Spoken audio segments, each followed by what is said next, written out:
Hello, welcome back to Survival Saturday with Johnny Tiger on February 6th, 2021.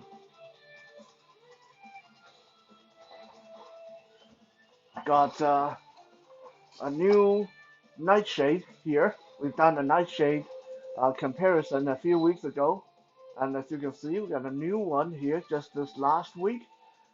This one's a big boy, it's really quite sizable as a nightshade go. Pretty impressive looking, if you guys can see this. Uh, from my knuckle, it go all the way almost to my elbow. This is how long this is. This is a big one. This is the Nightshade Taipan. Nightshade Taipan. Taipan. Um, why did I choose to test this out? Well, it starts with the same letter as my last name, Tai, T-A-I. So I almost feel obligated to give it a try. Now, uh, to give a quick once over, because this is not the main topic of today's uh, Survival Saturday, but I do want to talk about this because it's kind of a neat design. The Taipan is basically the Nightshade FGX Nightshade Boot Blade 2 multiplied by 2. It's like a deluxe mega size Boot Blade 2 with the addition of a Tanto style grip. Now I got both of them here. I'll show you. Here is the Tanto in my right hand, the Taipan in my left hand. If I turn this around, you will see that the hilt look pretty much identical. The hilt look pretty much identical. Both of them have this pointy bit at the bottom that you can use to, in theory, hammer into someone in close quarter combat. And the finger guard look very similar from profile, except that the Taipan have finger guard on both the top and the bottom. The Tanto only have finger guard on the bottom, but it's exactly the same thickness, like the same length as well.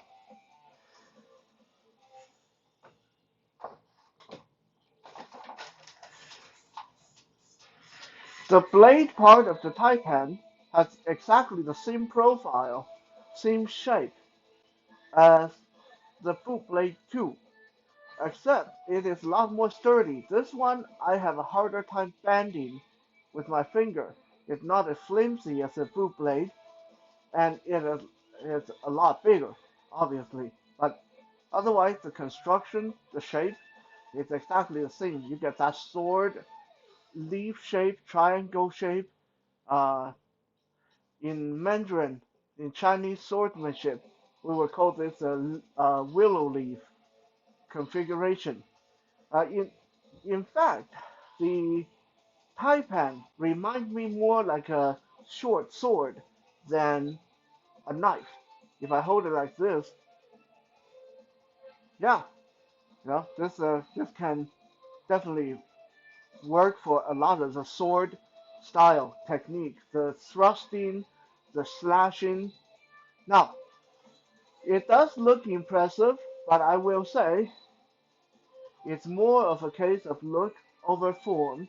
It is not a bad knife as far as nightshade go, but it still falls far behind the karambit and the battle ring that we have shown before.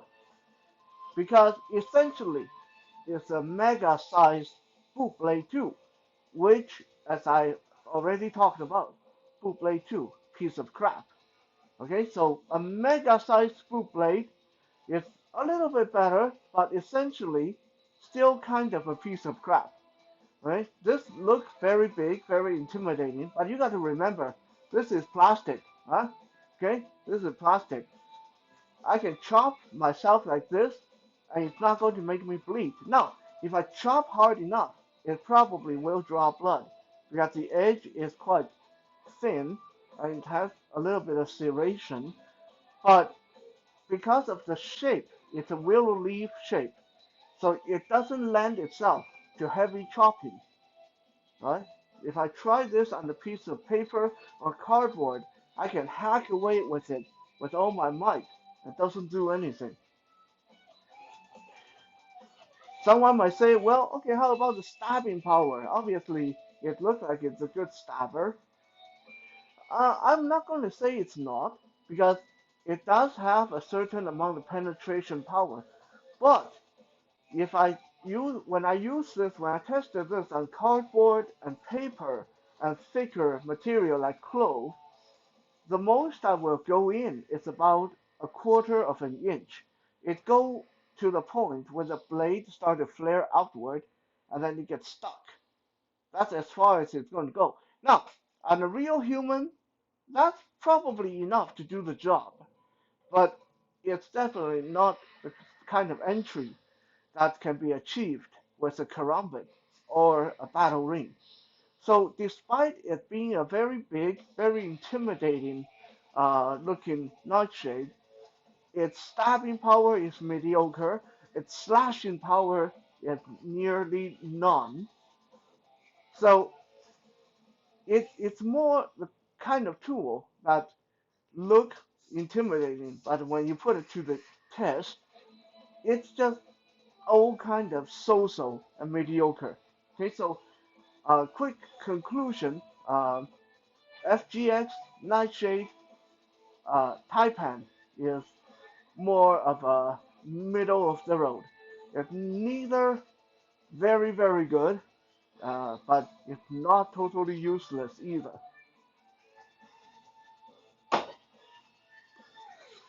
What I'm going to show you guys today is to do with your nightshade tools as well. This is why we started with the nightshade taipan. One thing that I hear again and again, why people don't want to commit themselves to using a nightshade tool, if they say the nightshade, they don't come with sheaths. Okay, they're hard to carry because they don't come with sheaths. So today, I'm going to use this video to show you guys how to improvise some carrying option for these tools. Disclaimer first, before we go any further, if you use any of the advices in this video and then end up getting charged with concealed carry, concealed weapon, then that is up to you, right? It is up to you to look up the laws around your state or province or country. I'm just here to show you how this is done. I'm not here to tell you how uh, what is legal to do, what is illegal to do, because everywhere is different. And in the end, how these nightshades can be perceived is totally up to how you describe them to the law enforcement. If you say, I'm carrying this for self-defense, well then good luck. You're probably going to get fined or at least get this confiscated. But if you say, I carry this for training tool or I carry this uh, for letter opener, then it's a completely different situation. Okay, so keep that in mind.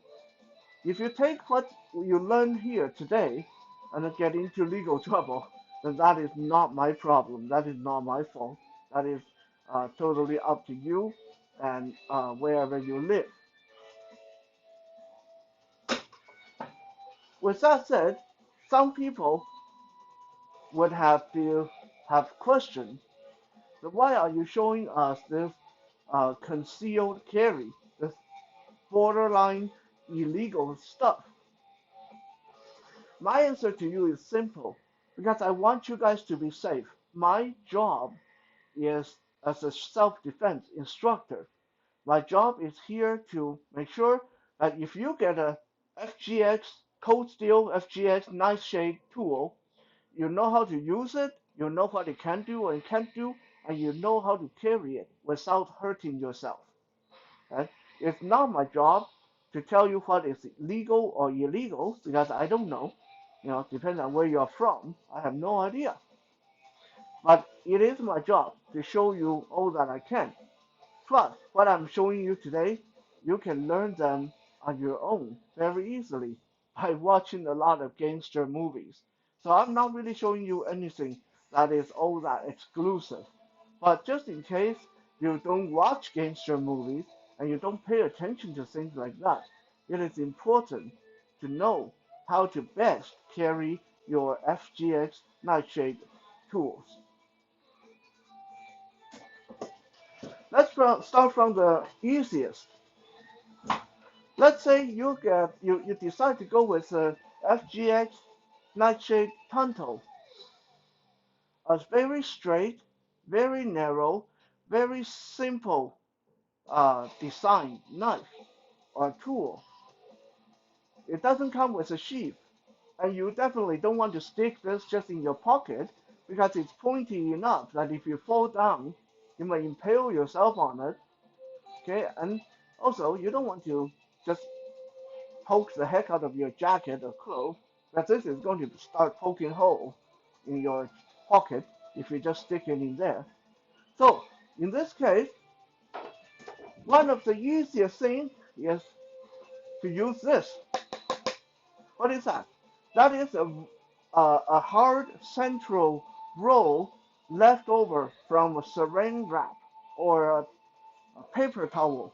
Okay, you need something like this, that's a hard tube, a hard cardboard tube like this, and then you take your nightshade Tonto and put it in there. Look at that, fits right in there. I can hold this upside down. It's very secure. Okay, now I can stick this toilet paper roll in my pocket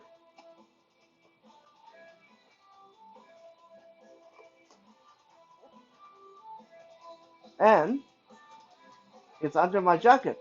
Okay, if someone bump into me, it's not going to impale me. If I need it in a hurry, this is where this is really cool. See how the side of the toilet paper tube flare out from the blade? My thumb can push against that to free the blade. So I can draw this blade one-handed, like this, ready for battle.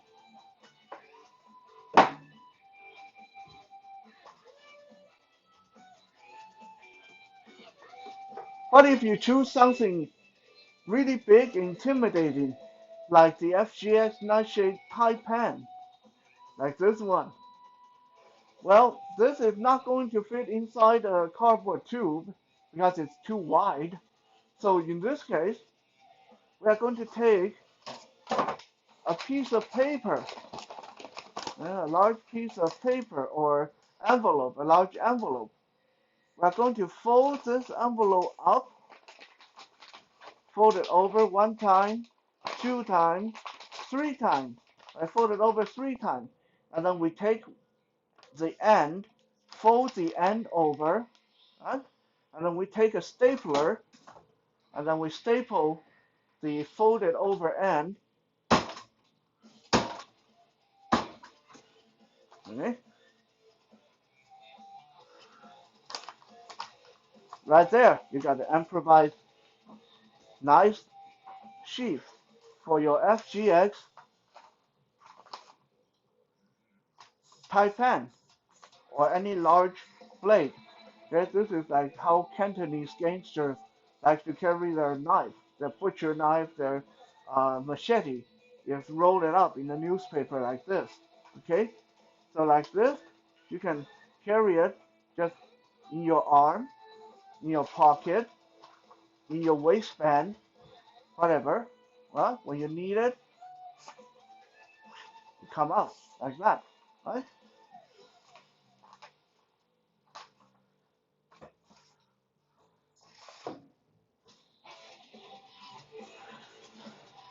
What if you pick something really funky like the karambit with this big curved tiger claw shaped blade that is obviously not going to fit inside a paper tube or a rolled up newspaper? Simple. With the cold steel FGX nightshade karambit, I recommend something like this. What is this? This is a square cardboard case made to hold a CD or DVD. This is a simple cardboard sleeve made to hold a CD or DVD. What we'll do, this thing has a Velcro on the top, so you can pinch the end together so it holds the CD in, prevent the CD from falling out like this. Okay, so we are going to take our knife and we are going to cut a slit into the side, one corner of this Velcro. So rather than one flap, we end up with two flaps at the top. So now when we stick our FGX carombit in here, push it all the way to the bottom, you can close the Velcro because you have trimmed one side of the flap. Look at this, okay? Now this is a sheath for your carombit, right? And if you want to use your carombit in a hurry, this fits perfectly in your pocket, yeah? Like this, in your pocket, like this, okay? I'm standing sideways so you guys can see, right? The ring of the carombit is sticking out a little bit, but that's okay. My arm will mostly block this. When I'm ready to draw this, if I have to draw this, I just rip it out like this, okay? I don't mind damaging the case. I make it out of a CD envelope. I can get more of these at dollar store, no problem. Yeah, disposable sheath, really cool.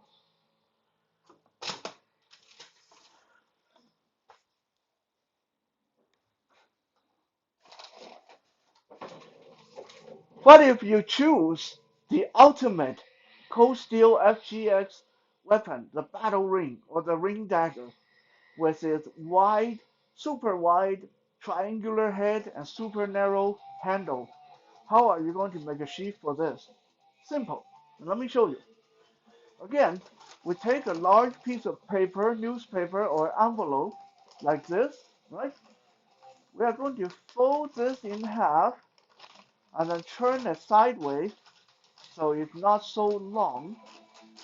Okay, now lay your ring dagger in this, lay your ring dagger on this folded up piece of paper, and then roll it up, roll it up, roll it up, roll it up like this. Okay, you just roll the whole thing up in the envelope or newspaper like a big burrito. And then you take a piece of rubber band and then you put that around the whole thing like this. So it's not going to fall open unexpectedly, right? Look at this, nice little packet. The only part that's visible is the ring, the finger ring, okay? And when I put this in my pocket, it's secure enough. If I fall down or bump into someone, it's not going to impale myself. And if I have to use it, I just grab the ring and rip it out, free of the sheath, okay, and ready to use. Okay, I don't mind damaging the sheath. Again, it's just a piece of paper and a rubber band. I can make more if I want to. Disposable sheath, the name of the game.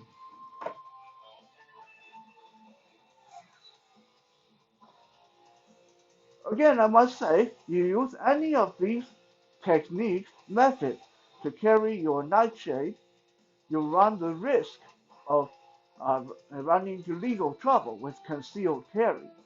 So it is up to you if you want to take the risk or not. I'm just here to show you how it's done and how it's done safely. The rest is purely up to you. Thank you for checking out today's Survival Saturday. We'll be back again tomorrow for Soul Search Sunday. And now, have a good night.